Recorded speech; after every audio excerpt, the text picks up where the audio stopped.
Sandra León, bienvenida. ¿Qué tal? ¿Cómo estamos? Bueno, vamos con las historias de José Luis Rodríguez Zapatero, que claro, cuando intentas abarcar tanto, resulta que empiezas a dejar el rastro por todas partes. Ya hemos hablado de su rastro en Naciones Unidas, rastro, oye, con un aspecto lucrativo. Hemos hablado de su rastro en China, dictadura comunista, rastro con aspecto lucrativo. Bueno, vamos con el que yo no sé si decir que es aspecto o es evidencia, que sería el de Venezuela. Y cuidado porque ya hay gente en Venezuela que los denomina los tres Rodríguez. El primero o la primera era Delcy Rodríguez, la conocemos aquí en España porque nos dedicamos a vulnerar la normativa europea permitiéndola que entre, ya sea en embajadas nuestras o en territorio español puro y duro en la península, a través del aeropuerto. Está su hermano, Jorge Rodríguez, y ya se habla de los tres Rodríguez. Y el tercero es Rodríguez Zapatero. O sea, lo meten directamente al mismo nivel que la mano derecha de la narcodictadura. ¿Qué información tenemos de todo esto? ¿Hasta dónde llegan las evidencias de que ha estado guiando o llevando directamente con los hilos al embajador español en Caracas para que hiciéramos el acto de coacción o colaboráramos en las coacciones y amenazas al presidente electo para que se tuviera que marchar del país? ¿Qué información nos llega y hasta qué punto hay ya evidencia, Sandra? Bueno, pues para empezar, el propio Edmundo González ya ha dejado claro en una entrevista a la agencia Reuters que efectivamente el expresidente español estaba detrás de la organización de ese encuentro, ¿no? Con lo cual, más allá de cuál habría sido su trabajo concreto, desde luego que lo que es propiciar ese encuentro en el que se coaccionó al líder de la oposición venezolana está más que demostrado, ¿no? Pero además, en las últimas horas hemos conocido un relato que yo creo que es fundamental, que es el de Julio Borges, opositor venezolano, no un opositor cualquiera, porque hay que recordar que fue presidente de la Asamblea Nacional de Venezuela entre los años 2017 y 2018, ahora mismo está en España y él ha desvelado cómo fueron las negociaciones que se llevaron a cabo en aquellos años en la República Dominicana, en Santo Domingo, para tratar de convocar unas elecciones libres y transparentes con el régimen de Nicolás Maduro. En aquella ocasión Zapatero también fue el mediador y él lo que ha destapado es cómo se repartían un poco el juego los tres hermanos Rodríguez, que efectivamente así los bautizaba él. Yo creo que esto nos da una idea de cuál es ese otro Zapatero mediador al que el Partido Socialista nos quiere tratar de vender a toda costa como un héroe, y ahí está lo que trataron de hacer en el Congreso de los Diputados hace apenas un par de semanas, y que sin embargo sería un sicario pues a servicio de las peores dictaduras. Y hablamos en plural porque tú lo has dicho, en estos momentos nos estamos centrando en Venezuela, pero hace un par de programas hablábamos también de esa labor de Zapatero en la Fundación UNUART, acercándose a China, a donde quiere trasladar precisamente el concierto de la conmemoración del Día Internacional de los Derechos Humanos, un país, China, que donde todos sabemos que se respetan muchísimo los derechos humanos, ¿no? Sí, Pero volviendo al caso lo que nos respetan ocupa... tanto que cuando te fusilan por motivos políticos, pues no sé, que te has atrevido a hablar, que te has atrevido a pensar, acto seguido cogen y el casquillo de la bala lo meten en un sobre y lo envían a la familia para que la familia pague la bala. Debe ser una muestra de respeto de los derechos humanos, no sé, debe estar muy de moda entre el comunismo. Yo la verdad que en el resto no la conocía, sí. Sí, pero bueno, y da muy buena cuenta pues eso, de al lado de quién está Rodríguez Zapatero, ¿no? Dime con quién andas y te diré quién eres. Pero como decía, volviendo al tema de Venezuela, yo creo que el testimonio de Julio Borges es fundamental. Él definía a Zapatero como una especie de asesino en serie de las democracias, y desde luego que, de ser cierto todo lo que cuenta este opositor venezolano, y todo apunta a que efectivamente es así, sería la mejor definición que se podría hacer del expresidente, ¿no? Él cuenta que en esas negociaciones del año 2017 y 2018 en Santo Domingo, unas negociaciones a las que hay que recordar que en principio pues enviaron otros observadores internacionales de Chile, de Colombia, observadores que se fueron retirando por distintos motivos. Participó José Luis Rodríguez Zapatero y tuvo un papel muy destacado y muy importante, y que vendría a asimilarse a lo que podría haber sido en la negociación con Edmundo González, ¿no? Él dibuja, pues eso, un reparto de papeles en el que Delcy y Jorge Rodríguez serían los polis malos, por así decir, y luego vendría Zapatero, que sería el poli bueno. Es decir, los primeros amenazan, coaccionan de todas las maneras posibles, y cuando la otra persona, en este caso Julio Borges, ya estaba suficientemente atemorizado, ellos lo consideraban así, entonces es cuando aparece Zapatero y le ofrece una salida. ¿Qué es lo que pasa? Que en este caso Julio Borges dice que él no aceptó, él no quiso firmar esas elecciones que ellos buscaban a toda costa, ese acuerdo para convocar esas elecciones, porque él vio que había empeorado la negociación con la entrada de José Luis Rodríguez Zapatero. Decían, oye, yo quiero unas elecciones, pero también quiero que se puedan presentar todos los partidos, que no haya personas inhabilitadas, que no haya presos políticos. Y Julio Borges decía, es que al final de la negociación había más inhabilitados, más presos políticos, con lo cual, ¿qué era lo que habíamos conseguido, ¿no? Entonces él se niega a firmar. Y es ahí donde sale la peor cara de Zapatero, y nunca mejor dicho, porque lo que le dice Zapatero, según Julio Borges, es, tú no conoces mi peor cara.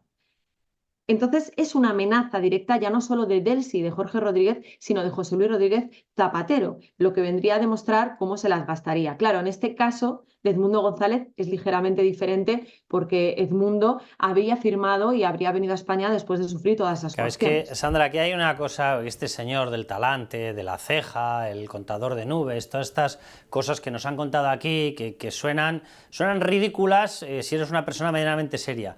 Pero en la terminología de izquierda suenan en plan, no, hombre, es un hombre sentimental, es buena persona. O sea, toda esa cosa extraña que han ido contando de él, evidentemente no tiene nada que ver con la realidad por una cuestión muy sencilla. Si no, no estaría en un grupo, el Grupo de Puebla, que está montado por dictadores comunistas. O sea, si tú estás ahí entre Cuba, Venezuela, Evo Morales, Rafael Correa, estás por algo. Delcy Rodríguez, Jorge Rodríguez, el canciller cubano, estás por algo. Si no, no puedes estar ahí. Y efectivamente lo que cuenta Borges encaja 100%, es decir, tiene mucho más sentido que él sea la tarjeta de presentación blanqueada, la que presentan ante Occidente. No, pero si mirad, si vamos de la mano de un expresidente español, que cuidado que eso significa una cosa, y es que el papel de José Luis Rodríguez Zapatero saltaría, y lo digo en terminología penal, de colaborador a cooperador necesario. Porque es evidente con lo que ha ocurrido, por ejemplo, en las embajadas, que el catálogo delictivo que se puede haber cometido en esta situación, Holanda o Países Bajos no te lo aceptaba y eligieron terreno español para hacerlo precisamente porque Holanda o Países Bajos no te lo aceptaban. Terreno español que hay que recordar que estaba vetado, porque se supone que estos señores, Delcy y Jorge Rodríguez, tienen vetada la entrada a cualquier país de la Unión Europea y las embajadas se consideran territorio nacional y por tanto no tenían por qué haber entrado. Yo creo que esto es importante también subrayarlo. Bueno, y que además estamos ya en una reiteración de los incumplimientos de la Unión Europea, porque la primera entrada, por lo menos acreditada, a mí siempre me han dicho que hubo más entradas de Delcy Rodríguez, pero bueno, la primera acreditada, de la cual no disponemos de imágenes porque se han encargado de que no podamos ver las imágenes en un caso judicializado, imágenes tomadas en un aeropuerto que está comandado por AENA, una empresa pública. O sea, cuidado de lo que estamos hablando, que es que hasta se han llegado a eliminar o por lo menos a no permitir el visionado de pruebas porque era un caso abierto judicialmente y se ha conseguido que no se vieran pruebas judiciales. O sea, cuidado con el tema hasta qué punto nos estamos metiendo. Pero esa habría sido la primera visita, la de Delcy Rodríguez en enero de 2020. Y estaríamos como poco en la segunda entrada en territorio nacional, las embajadas lo son, en territorio español acreditada. Es decir, estamos reiterándonos en el incumplimiento de los mandatos de la Unión Europea. Hasta ese nivel nos estamos pringando. Efectivamente, y luego además ya no es solo que haya entrado en la embajada, sino las condiciones en las que lo han hecho. Tenemos las imágenes que el régimen de Maduro quiere que tengamos, tenemos los supuestos audios que el régimen de Maduro quiere que oigamos. O sea, yo creo que esto también es importante, ¿no? El hecho de que además no solo se le haya coaccionado, así lo ha dicho el propio Edmundo González, sino que además se le ha grabado sin su conocimiento, sin su permiso, por tanto, y con la complicidad de alguna manera, y bueno, así lo recogían estos días también medios internacionales, por tanto, del gobierno de España, ¿no? Y luego, Sandra, tú estás diciendo una cosa que es importantísima. Una cosa es tener la grabación íntegra y los audios íntegros y otra cosa es tenerlo preseleccionado por el narcodictador. Lo digo porque, claro, evidentemente si a ti por el camino te han dicho, mira, a tus nietos los vamos a matar, a tu hija la vamos a degollar, a toda su familia prepárate porque incluso colaterales los vamos a dejar sin propiedades y sin nada, se van a enterar. A ti toda esa parte no te la graban y resulta que en el momento final te dicen, bueno, entonces firma. Dices, bueno, venga, vamos a firmar. Y te sacan esa parte de qué estamos hablando. O sea, eso es una tomadura de pelo como un pino. Esto además es una forma de proceder, por lo que nos contaba Julio Borges, en todas las negociaciones en las que de alguna manera participa José Luis Rodríguez Zapatero, ¿no? Y él decía, por ejemplo, que en esas negociaciones del año 2017 y del año 2018 no se levantaban actas de los encuentros. O sea, lo único que querían que apareciera era el final, pero no todo el proceso. Y ojo a eso porque eso luego les sirve para imponer su propio relato. Y de hecho, a raíz de que Julio Borges hablase, antes de entrar en la mañana de Federico el lunes en YouTube, con David Placer, ya se decía desde el régimen de Maduro, ojo, porque José Luis Rodríguez Zapatero puede sacar los WhatsApp que tiene con Julio Borges, ¿no? Julio Borges decía que no había ningún WhatsApp, que sacaran lo que quisieran, pero ya están amenazando con eso, ¿no? Con lo cual es una forma de proceder que lógicamente es común en una narcodictadura, porque insisto, que es importante que no solo pensemos que estamos ante una de las peores dictaduras, sino que es una narcodictadura. Venezuela está dirigida por el Cártel de los Soles y, por tanto, la forma de proceder es la forma de proceder de una mafia. Y así lo decía también Julio Borges, ¿no? No tenemos que mirar lo que está pasando en Venezuela y lo que pasó en el año 2017-2018 con la lógica o con la perspectiva de una democracia como es España, sino con la lógica mafiosa. Y en este sentido, a mí me resulta también inquietante, Carlos, el papel que pudo jugar esa otra persona, Eudoro González, del que se ha hablado mucho, que podría haber sido el enviado de Zapatero a ese encuentro en la Embajada de España, en la que finalmente Edmundo González firma y se exilia. Una cosa, una cuña, Sandra. Fíjate que a mí hay una cosa que me llama mucho la atención. Yo no sé si el embajador español allí era conocedor de que se iban a grabar imágenes, audios. Desde luego era conocedor de que estaba dando entrada en territorio español, que está prohibido por mandato de la UE, a una narcodictadora mano derecha de Nicolás Maduro llamada Delcy Rodríguez. Eso lo sabía. Y sabía que estaba violando la legislación europea. Pero es posible que Ramón Santos, pese a que es mano derechísima o izquierdísima de José Luis Rodríguez Zapatero, lo supiera. No lo sé, no tengo pruebas. Ahora, hay una cosa que está clara. El que sí que lo tenía que saber, porque estaba en el origen de las negociaciones, era Zapatero. Me llama la atención que Zapatero no salga en las fotos. Y posiblemente la presencia de la persona que tú estás mencionando sea el enviado para no salir. ¿Por qué lo digo? Porque me recuerda mucho al paralelismo de la noche de Delcy Rodríguez. El acuerdo inicial para recuperar la deuda de Globalia se había pretendido, y así aparece en una de las testimoniales que están en el sumario del caso Koldo, se había pretendido que fuera a través de Rodríguez Zapatero. Y en un determinado momento, en esa noche, si es que las maletas traían dinero, si es que las maletas traían el importe de la recuperación de esa deuda, que se niega oficialmente, pero a estas alturas como para aceptar las negativas oficiales, si es así, desde luego Zapatero se encargó de no estar él, para no salir, por si acaso. Otra cosa es que luego consiguieran que no viéramos las imágenes, pero imágenes hay, y vídeo hay. Y que saliera Víctor de Aldama. Me llama la atención porque la forma de actuar es exactamente la misma. En el acto final, como yo sí puedo saber, o yo sí sé que va a haber grabaciones, que aparezca otro que yo no me quiero pringar, que si no se me acaba la nómina. Efectivamente, es verdad que la similitud está ahí y es probablemente pues, lo que haya pensado Rodríguez Zapatero, ¿no? Que lo que quiere es llevarse los méritos, pero pringarse lo menos posible. Bueno, la otra persona que probablemente está, y lo que se dice es que sería Eudoro González, que probablemente además dicen que podría ser el que está tomando las fotografías, cuanto menos, que han salido a la luz. No sé si será él o no, pero es verdad que de ser así a mí me parece algo inquietante, porque este señor, hay que decirlo, es una persona que de alguna manera sería cercana a Edmundo González, porque su padre, ya fallecido, pues era amigo de Edmundo, ¿no? Entonces es una persona, por así decir, de la que Edmundo se fiaría, pero que según fuentes venezolanas en los últimos años se habría convertido de alguna manera en una especie de agente doble. Claro, esto es muy inquietante porque alguien se plantea incluso por qué el régimen de Maduro dejó que Edmundo González se presentase a las elecciones. Porque a lo mejor sabía que cuando se lo tuviera que quitar del medio, sabía cómo desmontarle a través de esta figura en la que él a priori podía confiar.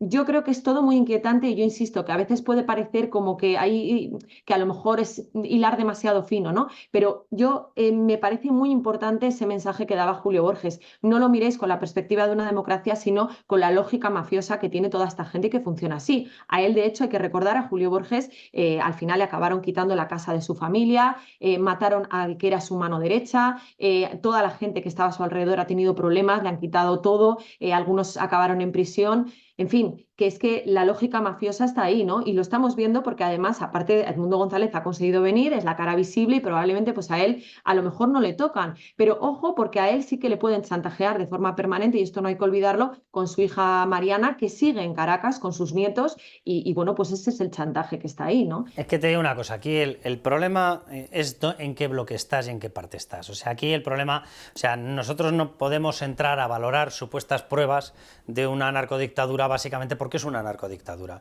Es que a mí estas historias de... Y te muestro una fotografía de cómo Edmundo González Urrutia, como Edmundo González Urrutia sí que participó voluntariamente. Mira, no puedo aceptar absolutamente nada de una narcodictadura que lleva acreditados 24 asesinatos desde la votación y 2.400 secuestros, violaciones y demás. O sea, es imposible aceptar algo como medianamente legal o lícito con esa procedencia. O sea, aquí hay un problema y es obvio. España nunca jamás debería estar cerca de esta gente. O sea, una persona como José Luis Rodríguez Zapatero debería haber recibido un toque desde el primer momento por parte del gobierno de no te puedes acercar a esa gente. Es decir, en el momento en el que José Luis Rodríguez Zapatero forma parte del Grupo de Puebla y forma parte de estas negociaciones, significa que nosotros ya estamos violando lo obvio. Y lo obvio es el respeto de los derechos fundamentales. Si aquello es una narcodictadura, nosotros no podemos estar ahí. O sea, no puede suceder aquello en la embajada española, es una aberración. No puede ocurrir que te ocurra en la embajada española porque es que se está saliendo con presiones de la embajada de Países Bajos. O sea, esto es una auténtica locura. O sea, es que cualquier cuestión de estas, si hubiese sido al revés, imaginémonos que aquello fuese una dictadura de derechas y hubiese un partido gobernando España que fuese un partido de derechas y estuviese en este papelón, en estos momentos estarían las calles españolas ardiendo. Pero como es la izquierda, aquí no pasa nada. O sea, directamente en el momento en el que tú tomas partido por uno de los bloques e intervienes en sus negociaciones, formas parte de lo que hace esa narcodictadura. Y esta es la posición que tiene José Luis Rodríguez Zapatero. Hombre, totalmente, está blanqueando totalmente a una dictadura que además, aparte de los datos que tú dabas, también deja miles de desaparecidos, porque esa es otra, ¿no? La cantidad de personas que han desaparecido a raíz de las elecciones. Y luego el cómo se chantajea, cómo se coacciona y cómo se destroza la vida de la gente, lo estamos viendo no solamente por las caras más visibles, sino por otra serie de opositores que están saliendo y están contando su testimonio. El otro día hablaba yo con Andrés Villavicencio, que es uno de los opositores del partido Primero Justicia, estaba allí en el día de las elecciones en un centro y grabó un vídeo con las actas demostrando que en su centro había ganado por goleada Edmundo González. A partir de ahí empezó a sufrir la persecución del régimen de Maduro. Le suspendieron el pasaporte y de repente un día estando en su casa vio que tenía un coche raro aparcado en la puerta y que le estaba haciendo claramente un seguimiento. Él tenía contacto con funcionarios del régimen, llamó por teléfono y dijo, oiga, ¿me podéis ayudar? ¿Me podéis mirar qué es este coche? Y le dijeron, sal de ahí. Te quieren detener y te quieren llevar al Helicoide, que es el centro penitenciario donde se cometen las mayores torturas y el más grande de América, ¿no? Con lo cual, bueno, pues esta persona, ¿qué tuvo que hacer? Este chico, que tendrá unos 30 y algo años, es un abogado, tuvo que coger esa misma noche, reunir a su madre, a sus hermanos y decirles, me tengo que ir. Hizo la maleta, tenía el pasaporte suspendido dentro del país, se fue andando hasta Colombia, se fue a pie como pudo hasta Colombia y ahí se cogió un avión y ahora mismo está en España. Este es el destino de toda la gente que osa pues enfrentarse al régimen, ¿no? Y yo creo que un expresidente del gobierno de España, porque hay que insistir en que eso de actúa a título personal, va a ser para siempre expresidente del gobierno de España, no puede estar en esta tarea de blanqueamiento de dictaduras. Otra cosa es el por qué lo hace, ¿no? Y a mí me hace mucha gracia también una cosa que decía Julio Borges, y es que en aquel momento, en 2018, cuando da el traste con esa negociación y dice yo no voy a firmar, Zapatero se enfada muchísimo porque dice que lo que él pretendía era conseguir el Premio Nobel de la Paz por esa negociación y por esa mediación. Y esto que es verdad que nos puede parecer ridículo, pero yo cada vez estoy más convencida de que ese es su objetivo, ¿no? Si uno recuerda cuando le dieron el Premio Nobel de la Paz a Barack Obama, él decía que, bueno, que era un aliciente para buscar conquistas por la paz. Bueno, pues hubo un intento, un movimiento ciudadano que intentó que le dieran el Premio Nobel de la Paz por el falso fin de ETA, no lo consiguió y ahora pues a lo mejor está en esa vía, ¿no? Intentar conseguirlo por lo que suceda en Venezuela. Yo fíjate que este tipo de personalidades totalmente iluminadas, vete a saber, a lo mejor tienes razón. Yo, sinceramente, esto es opinión mía, yo creo que a por lo que va es a por esto. Y él sí que sabe que efectivamente, y en eso tienes tú toda la razón, si vas con el cartel de un Premio Nobel de la Paz, hay tantas y tantas negociaciones internacionales en las cuales puedes intervenir, tantos pagos de Naciones Unidas, tantos determinados protocolos, fundaciones, organizaciones dispuestas a mediar en cosas maravillosas, siempre, oye, para acabar no dando la razón a la ley y a la justicia, sino para acabar poniendo exactamente en la misma posición de negociación a los asesinos y a los asesinados. Es una cosa maravillosa a lo que se dedican. Pero bueno, oye, a lo mejor es por su intento de pasar a la historia, otro, como Pedro Sánchez. Pero fíjate que yo tengo la sensación de que el pasar a la historia quiere pasar después de gastarse todo lo que haya conseguido a través de determinados mecanismos aquí. Pero bueno, Sandra, iremos siguiendo la pista porque el tema de Zapatero para España es una desgracia, es un insulto permanente, para el derecho internacional a mí me parece una violación con patas, y para los pobres venezolanos es una tragedia lo que les ha tocado, de tener que aguantar. Una tragedia y una traición en toda regla. Totalmente. Pero bueno, seguiremos muy atentos y toda la información que tengamos de Zapatero evidentemente la iremos deslizando, porque es lo mínimo que se merece desde luego la gente que está muriendo en Venezuela. Desde luego, pues nada, seguiremos al pie del cañón. Un beso fuerte. Hasta la próxima.